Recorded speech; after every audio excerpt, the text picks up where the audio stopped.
sa Uniteam.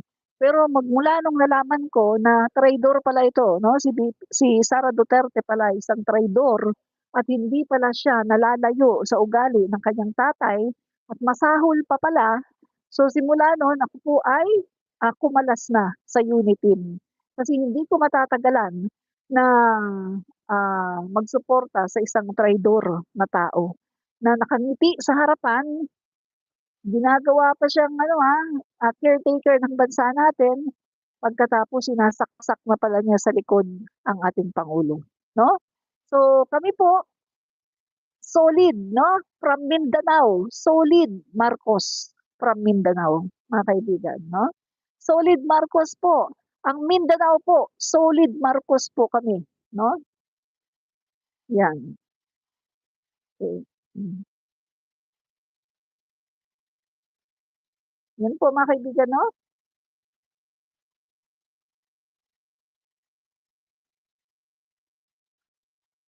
Yes po, from Mindanao po tayo. At marami po, no, taga Mindanao, mga kaibigan ko, Davao City mismo. Ang sabi po nila, ayaw na nila sa Duterte, pero tahimik sila at wala daw silang magagawa dahil sila daw ay itsuchugi. No? So tahimik lang sila, hindi sila pwedeng bumatikos dahil kapag bumatikos ka, tsugi ka, no? So yun po ang sinasabi ng ating mga kaibigan, no, from Davao City. Mm. So, kung titingnan natin, 3 taon na si VP Sara Duterte pero wala po siyang nagawa, wala po siyang ambag, no? Walang ambag si VP Sara Duterte para sa ating bansa, no? Yung sinasabi niyang tambaloslos, ang dami pong ambag sa gobyerno, ang daming ambag. Biro mo mga kaibigan na nagkaroon tayo ng ₱20 na bigas, no? Para sa mga seniors, PWD, para sa mga minimum wage earners, nagkaroon tayo ng ₱20 na bigas dahil sa pagsuporta ni Speaker Martin Romualdez sa ating pangulo para magkaroon ng ₱20 na bigas. Pero si Sara wala siyang ambag do'n.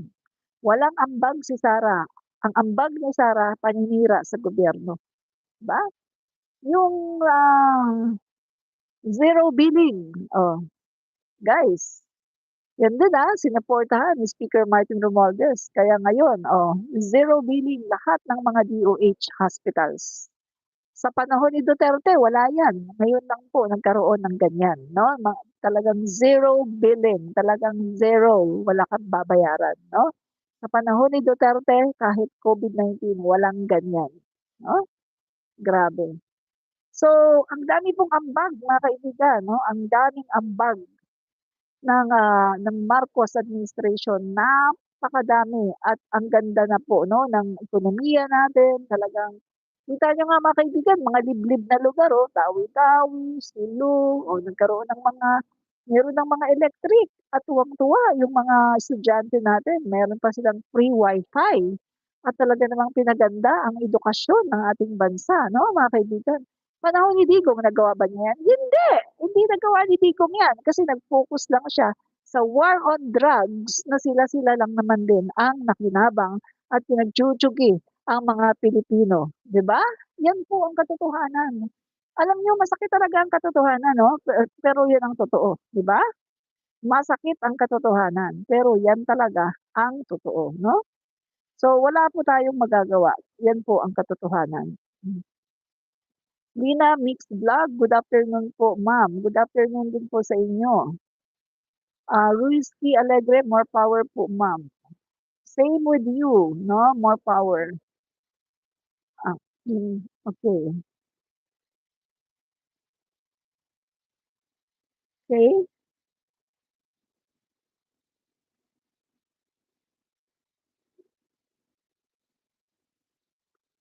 Hmm. Uy, si Mami Peng, nandito pa si Mami Peng. Solid waste. Yan, si Mami Peng, nandito siya.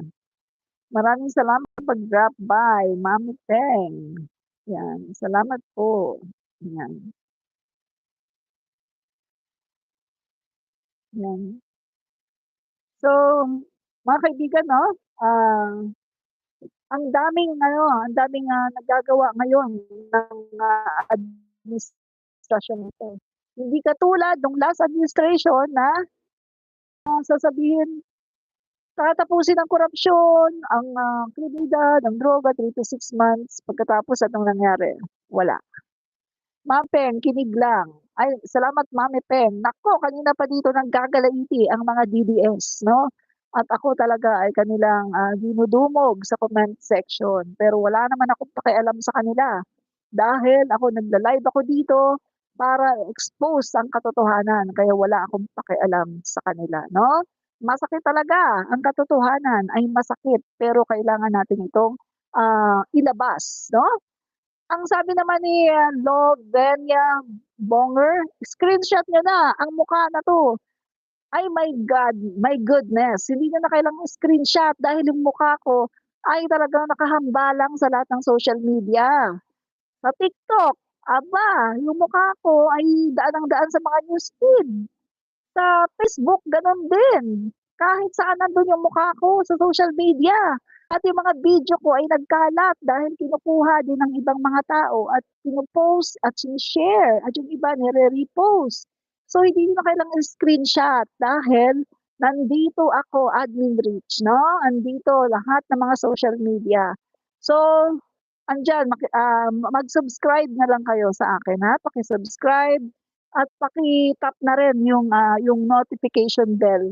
I-tap niyo yung all para lahat 'no, kapag ako ay nagla-live nakikita niyo at kayo'y makakapanood 'no, at paki-share niyo na rin sa inyong mga kaibigan para mapanood din nila yung ating vlog, okey? Ang sabi naman ni Bengbang, "Report." Eh, di mag-report ka.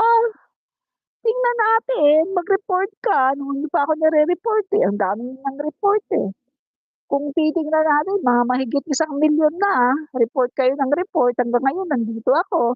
Kasi mga bugok kasi kayo at mga tanga. Bakit? Alam niyo ba, etong YouTube, pinapangalagaan ng YouTube ang kanyang mga content creator at hindi ito katulad sa Facebook na napakabilis mong mawala o matanggal.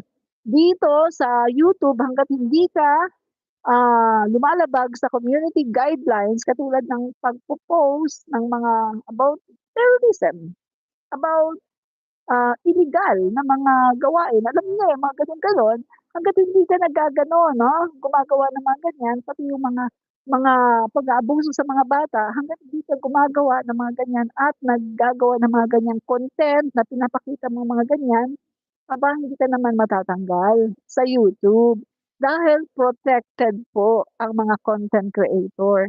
Dahil ang tawag nila sa amin ay business partner, dahil sila po ay kumikita sa amin 'no. Kaya mag-report lang kayo hanggang gusto niyo mag-report, mga bugok 'no. Mag-report lang kayo mga bugok 'no. Anong topic? Ang topic po natin 'no, nahuli po kayo magtu-2 hours na, eh. So ang topic po natin kanina tungkol po dun sa kaipalan 'no, ni Sara Duterte, ni Baste, ni Pulong. Dahil sa kanilang pagiging epal, sila ay maiimbestigahan. At tungkol din po dito sa, pagcha-challenge kay Mayor Magalong na labas ng pangalan at maglatag ng ebidensya at huwag lahatin ng mga kongresista dahil maraming mga kongresista na matitino 'no. So, mga kaibigan, tingnan ba natin ano pa yung mga balita dito. Kasi natakal na natin yung ating mga ano, eh, ating mga, ah, issue 'no, na mga topic natin, na-tackle na natin. So, titingin tayo ng, mga balita 'no, okey. Kung ano ba ang mga balita dito, 'yan. So, eto,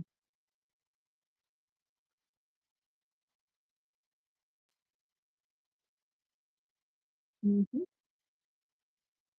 ano 'yun? Ano 'yan?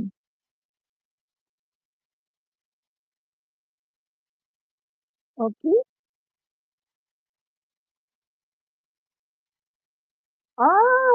So 47 minutes mga kaibigan. Filipinos exposing the luxurious lifestyles of children of some contractors included in President Martinez was actually viewed as feeding to the chief executive's call to help in uncovering corrupt practices.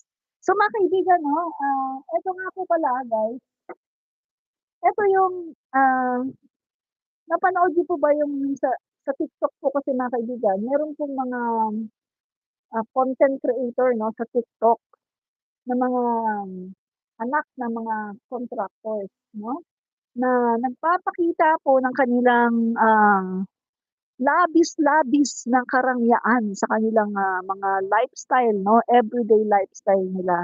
At sila po pala ay mga anak, kamag-anak ng mga contractors. So eto din po mga kaibigan 'no ay titingnan mga kaibigan. Palace on netizens exposing lavish lifestyles on contractors' kids. That's what Marcos wants, no? So sila po ay iimbestigahan itong mga contractors na 'to at maging yung kanilang mga pamilya 'no, na sabi po ng mga netizens.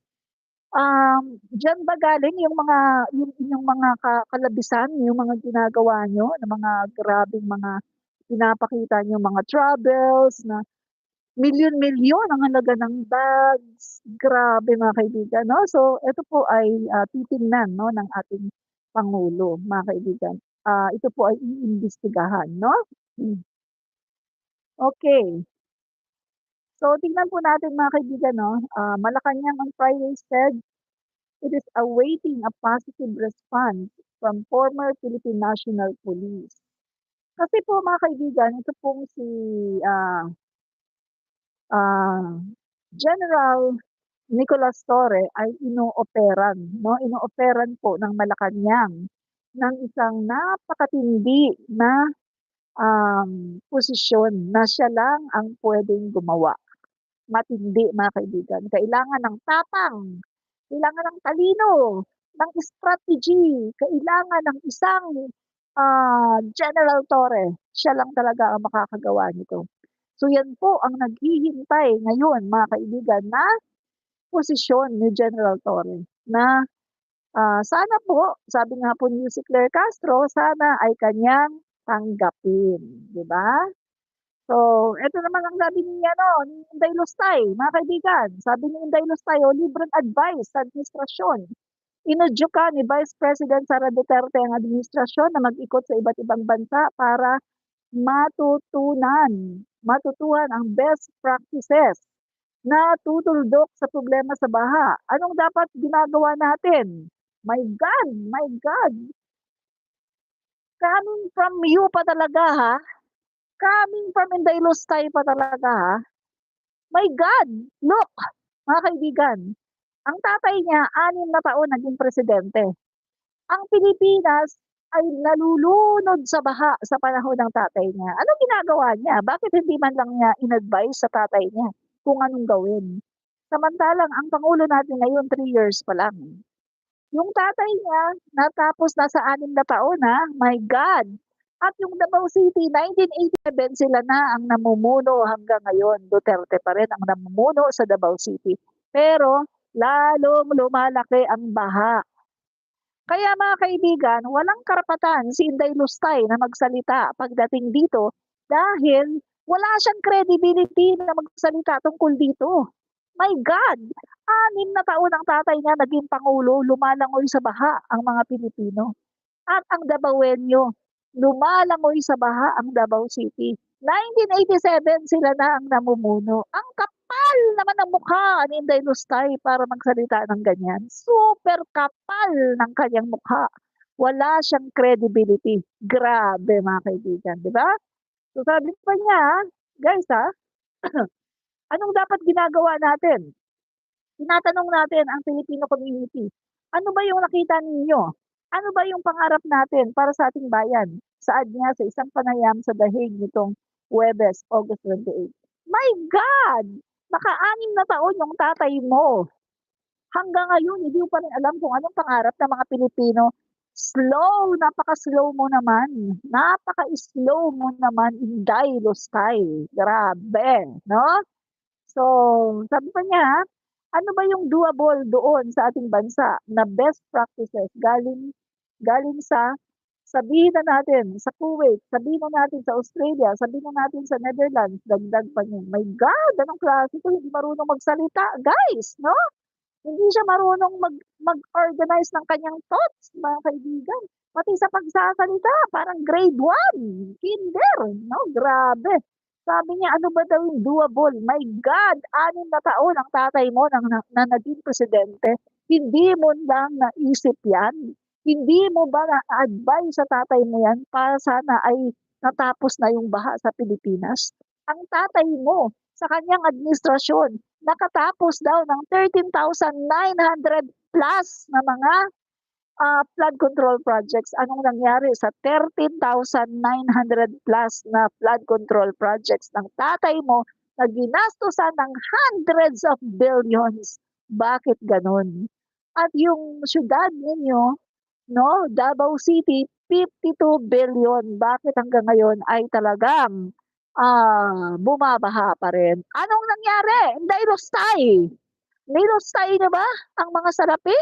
Kaya ang ating bayan ay lumulubog pa rin sa baha? Anong nangyari? Nailustay. My God! No? So, sabi pa niya, ah, siguro dapat gawin nila yung ginagawa ko. Umiikot ako sa iba't ibang Filipino communities around the world. Ay, ang bobo! My God! Ang bobo mo! Binibigyan mo pa ng justification yung pag-ikot mo sa iba-ibang mga bansa para manira. Binibigyan mo pa ng justification talaga para tanungin yung ibang mga Pilipino around the world. My God! Diyos mio, anong klase kang tao? Wala kang utak. Alam mo ba, dito pa nga lang sa bansa natin eh, makikita mo eh, ang dami ditong eksperto. Ang dami ditong mga magagaling, mga matatalino, ang dami dito na alam kung ano ang solusyon ng flood control. Kaso ang naging problema kasi ang daming mga mga korapsyon. Ang tama ang pangulo natin eh. Alam niyo, wala tayong problema eh. Pagdating sa talino, pagdating sa disenyo, pagdating sa strategy, pagdating sa mga planning, anong gagawin natin para mapigilan ito? Nandiyan na lahat ng solusyon, ang talino ng mga Pilipino, nandiyan na lahat, ang galing ng mga Pilipino. Ang problema lang, kurakot kasi. Yung mga gumawa ng mga proyekto na to ay maraming nangurakot. Kaya hindi nagawa ng maganda ang mga proyekto. At saan nanggagaling yan? In the past administrations. Namana ng ating Pangulong Bongbong Marcos, minana ng kanyang administrasyon ang lahat ng mga katiwalian, lahat ng mga pagnanakaw na yan, namana ng ng ating Pangulo sa mga past administration. Kung ano ang nangyayari ngayon, namana lahat ng Pangulo natin yan. Yung mga proyekto ng mga guni-guni, yung kung ano-anong mga pagnanakaw, namana ng Pangulo natin from the past administration. Kaya ganito, kaya naman ang Pangulo natin ngayon gusto niyang wakasan ang lahat ng mga pagnanakaw na ginagawa ng mga politiko at ng mga involved dito sa mga flood control projects na mga guni-guni. Gusto ngayon ng Pangulo natin na wakasan na lahat ito at ayaw niyang magpatumpik-tumpik. Hindi katulad sa panahon ng tatay ni VP Sara Duterte na ayaw ni Duterte na lumabas ang katotohanan. Remember mga kaibigan, sa panahon ni Duterte, ayaw niyang lumabas ang katotohanan. Pinigilan niya ang Blue Ribbon Committee. Naglabas siya ng memorandum at sinabi niya na hindi po pwedeng imbitahin ang kanyang mga cabinet members. Pinigilan niya ang mga cabinet members niya. Hindi niya pinapunta sa Blue Ribbon Committee dahil ayaw niya na iniimbestigahan ang kanyang gobyerno. Dahil ayaw niyang mag-drag ang kanyang gobyerno sa mga issue ng korupsyon. Itinatago ni Duterte ang mga korupsyon sa kanyang gobyerno. Katulad na lang sa Parmali na kitang-kita ang korupsyon. Ito, tinatago niya ang mga katiwalian, tinatago niya ang mga pagnanakaw. Yan po ang dating administrasyon. Tinatago, ayaw palabasin ang katotohanan, ayaw i-expose ang mga katiwalian, ang mga pagnanakaw sa gobyerno, ayaw i-expose. Pero ngayon nagkaroon tayo ng Pangulo na talaga namang gustong i-expose ang lahat ng mga katiwalian at gustong tuldukan ang lahat ng mga katiwalian ng mga politiko, ng mga contractors at lahat ng mga involved dito. Yan ang ating Pangulong Bongbong Marcos. Napakagaling. 'Di ba? Kaya mga kaibigan, pasalamat tayo dahil ang pangulo natin ngayon ay talagang maayos, 'di ba? 'Yan po. Ah, ang sabi ni JJ, gusto ni BBM na magisa, ano sabi niya? Na magisa sa sarili niyang mantika, damay pinsan niya. Bakit naman magisa sa sarili niyang mantika? Eh gusto nga ng pangulo eh tingnan lahat ng katiwalian. Ang pangulo natin ay kampante dahil alam niya na wala namang ginagawang katiwalian ang kanyang sarili, 'no? Bakit ba ang isang pangulo ay ayaw i-expose ang katiwalian at ayaw, imbestigahan? Kasi alam niya na damay siya. Yan si Duterte. Si Duterte sa panahon niya, pinipigilan niya, ayaw niyang imbestigahan ang gobyerno niya, ayaw niyang ilabas ang mga korupsyon sa gobyerno niya, kasi alam ni Duterte na siya ay damay. At alam ni Duterte na maggigisa siya sa kanyang sariling mantika. Yan ang dahilan kung bakit pinipigilan ni dating Pangulong Duterte ang paglabas ng katotohanan. Ayaw niyang ilabas ang katotohanan, ang mga katiwalian, dahil alam niya na apektado siya dahil meron siyang ginawang pagnanakaw. In fact, inamin naman niya na siya ay nagnakaw. Ang sabi niya sa isang statement, marami rin akong nanakaw. Naubos na nga lang. Sa tingin niyo naniniwala tayo na naubos na yung ninakaw niya? My God! Sino bang maniniwala na naubos na ang ninakaw niya? Samantalang ayaw nga niyang pabuksan yung bank accounts. Ayaw nga niyang pabuksan yung mga bank accounts niya. Anong tinatago niya? Oh, kung talagang naubos ang kanyang ninakaw, eh dapat 'di ba ipakita niya para makita ng taong bayan, "Ay oo nga 'no, zero balance. Ay oo nga 'no, wala na pala siyang pera." Pero ayaw niyang pabuksan kasi nga alam niya na nandoon ang kanyang mga ninakaw. Oh, 'di ba? 'Yun lang 'yun mga kaibigan, gano'n lang kasimple. Huwag na kayong mag-isip ng kung ano-ano pa 'no, na mga pahihirapan yung sarili niyo, ganyan 'yan kasimple, 'no? Ah, okey,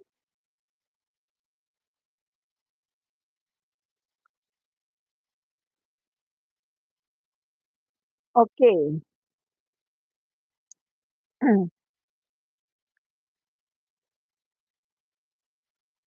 Ah,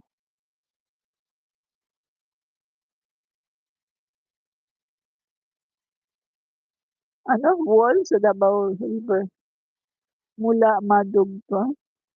Sabi ni Madrazo Mar 70, marami marami na nagbabagsakan na cyclone wall sa Davao River mula Mandog Tumaa.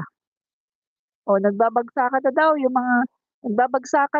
yung mga cyclone wall sa Davao River sabi ni ano Madrazo Mar 70. Yan. Kasi nga yung pagkakagawa ay ano eh substandard, 'di ba? Gano'n talaga 'yun kapag substandard 'no, ang gawa. Ayan. Manny Julian, sabi naman ni Manny Julian, "Sige pa admin, active sila ngayon sa'yo. Galit sila sa'yo, ayaw nila sa naratibo mo, gusto nila naratibo ni Sara at mga Duterte." Oh, oo nga, galit na galit yang mga 'yan 'no? Yan, galit na galit sila. Sabi naman ni JR De La Cruz, siya nga ang nagtanggal sa PACC na nagbabantay sa magnanakaw at mangungurakot. Ito, i-tackle natin, 'no. Tingnan niyo guys, nagtayo pa siya ng PACC, 'no, Presidential, ah, Anti-Corruption, Center, 'no. Pero nagamit ba? Sa 6 na taon ni Duterte, nagamit ba yung PACC niya? Wala kang nakitang politiko na big fish na politiko na nahatulan, na nakulong, wala. Pinagtanggol pa nga, guys. Nakita niyo ito, ah, eto mga kaibigan, alam ko na itong issue na 'to, pero itong DDS in-expose din niya 'to, guys, 'no. Itong DDS na 'to in-expose din niya, yung tungkol kay Doc Yumol. Oh, ito DDS 'yan guys, 'di ba? Grabe 'to dati makapanira kay Pangulo at kay First Lady, 'no? So, in-expose din niya ngayon, binabalik niya yung issue. Etong si Doc Yumol, mga kaibigan, pumunta sa PAC, pumunta kay Greco Bellica, nagdala ng napakaraming dokumento, nagsumbong tungkol sa issue sa korupsyon, 'no, at saka sa illegal substances na involved daw di umano yung mayor ng Lamitan. So, pumunta siya kay Greco Bellica. So, kinausap siya, ganto-ganto, tutulungan. Tapos parang tagal naman ng ano, tapos pumunta din kay Bongo, nagbigay din ng ano, kumbaga nagbigay din ng mga dokumento, 'no? So, parang parang wala, 'no, parang pinapaasa. Tapos one time, mga kaibigan, sabi magme-meeting daw, 'no, magkakaroon daw ng parang, press con na paghaharapin si Doc Yumol, tapos yung, nirereklamo na mayor, tapos merong ibang ahensya ng gobyerno para, malaman kung ano yung nangyari talaga. So, nung nandun na sila mga kaibigan, nagtaka ngayon itong si Doc Yumol, bakit gano'n? Bakit biglang nag-close door? Si Greco Bellica, pati yung mayor ng Lamitan. Nag-meeting sila lang at nag-close door. Ngayon mga kaibigan, after nila mag-close door, iba na yung sinasabi ni Greco Bellica dito kay Doc Yumol. After that mga kaibigan, nag-umpisa na mga ambush. Ina-ambush na palagi si Doc Yumol. 'Di ba pinapakita nga niya sa kanyang social media na inoperahan siya, meron siyang tama ng bala, may mga bugbog siya, ina-ambush na siya palagi. Ang nangyari pala mga kaibigan, itong si Greco Bellica parang parang ano, parang, yung kanyang sumbong dun sa pakikipag-meeting nga dun sa mayor ng Lamitan, ibinigay yung mga dokumento na mga ebidensya na ibinigay sa kanya ni Doc Yumol, ibinigay doon sa mayor ng Lamitan. Nakita ngayon ng mayor ng Lamitan yung mga na-gather na mga evidences na laban sa kanya, yung mga kaibigan. So, simula nun, si Doc Yumol palagi ng ina-ambush, palagi na siyang ginigipit at hindi na rin siya nakakapag-practice ng medicine kasi ayaw na siyang bigyan ng permit. Samantalang si Doc Yumol ay kilala bilang isang doktor na talagang tumutulong sa mahihirap. Pumupunta sa kasulok-sulukan ng basilan para lang gamutin yung mga tao na nakatira dun na walang pambayad at hindi makapunta sa mga hospitals. So, ibig sabihin charity, talagang charitable doctor si Doc Yumol, charity talaga. Pero ang ginawa ni Greco Bellica parang parang ibinenta, mga kaibigan, 'no?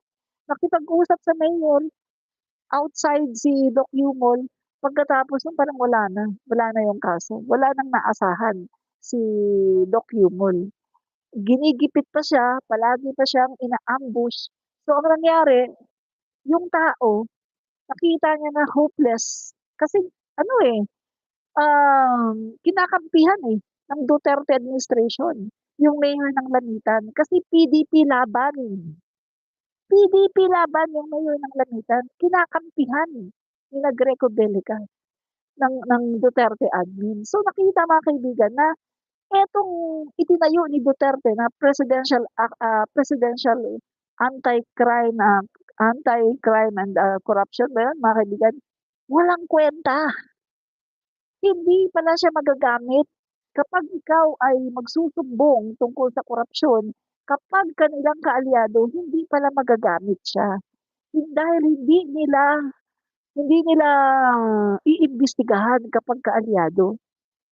So, ang nangyari, si Doc Yumol, sa sobrang depression, wala, hopeless na, kasi yung presidente ng Pilipinas, PDP laban, kaalyado.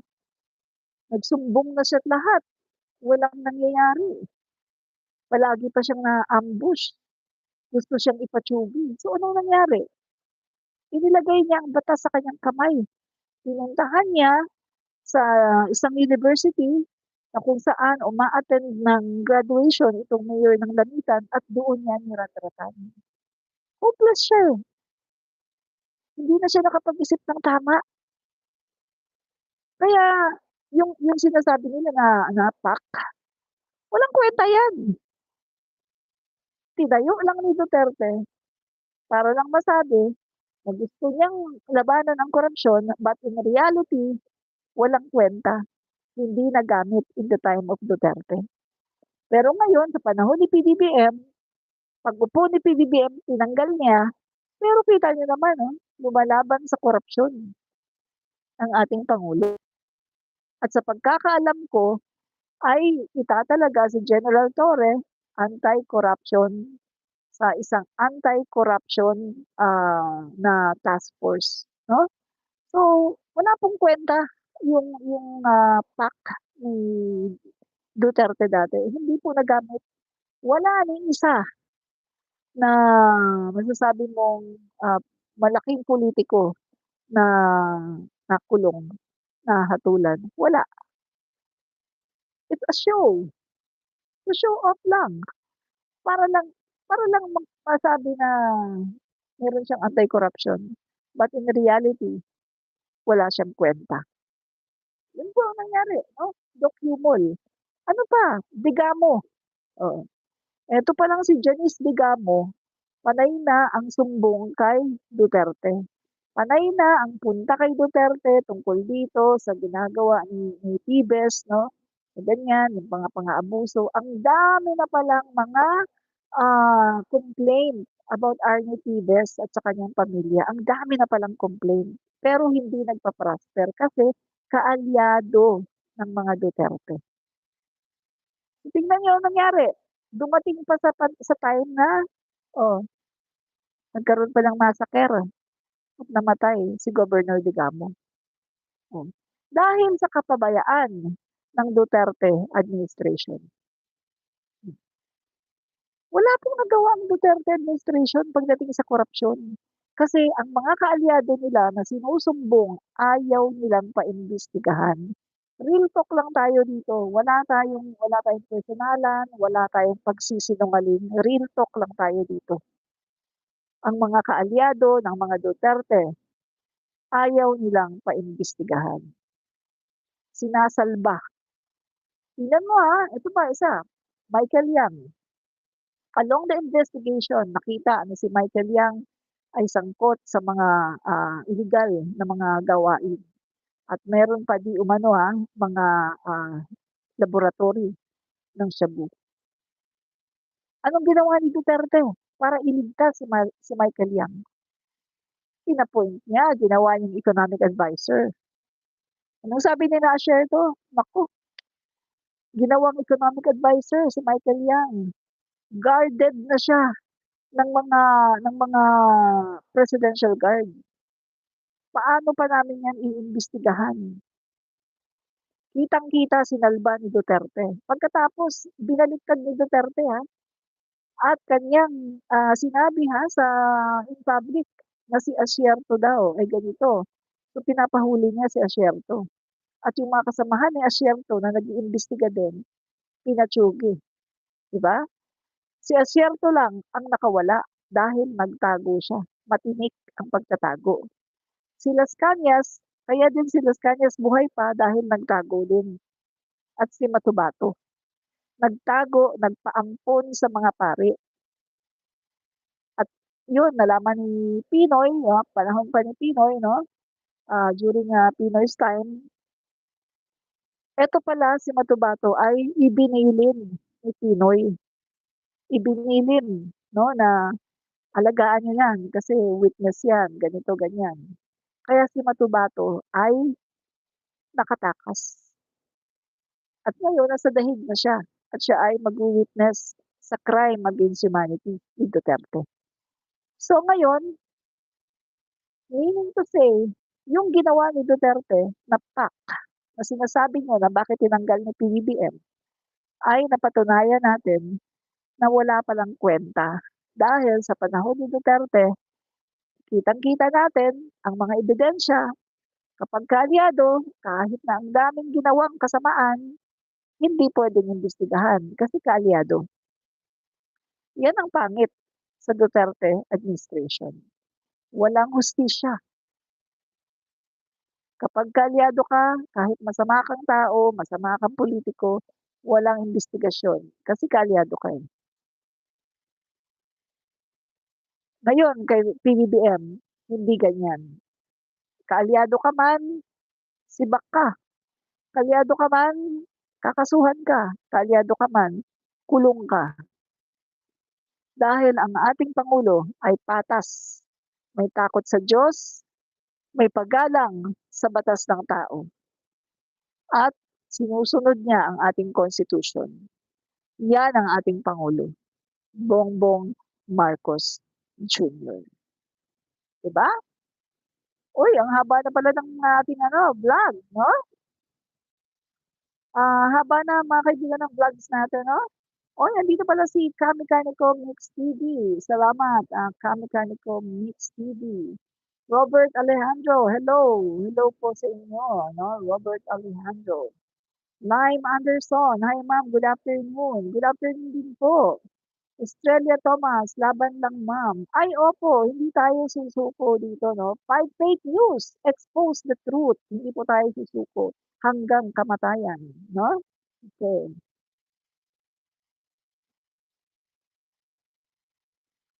Okay. Ah, hmm. Ah,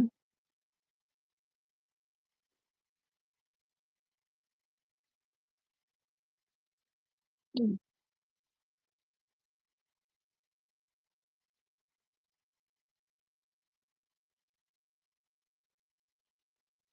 Okay, ano pa? Bumabagsak daw yung mga sa Davao. Ah, Madraso Mar 70 sa 3rd District ng Davao City. Flood control, bumagsak din. Katatapos lang naman ginawa. GMA News 1 Mindanao, Davao. Search me.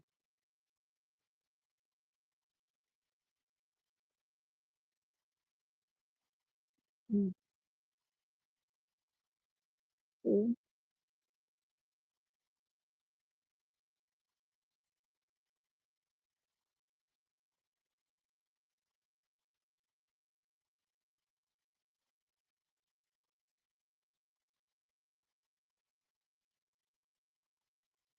Okay,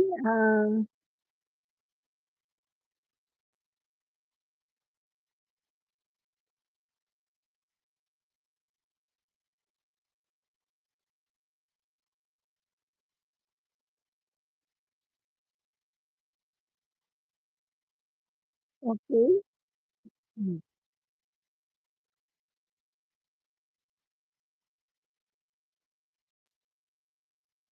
Pang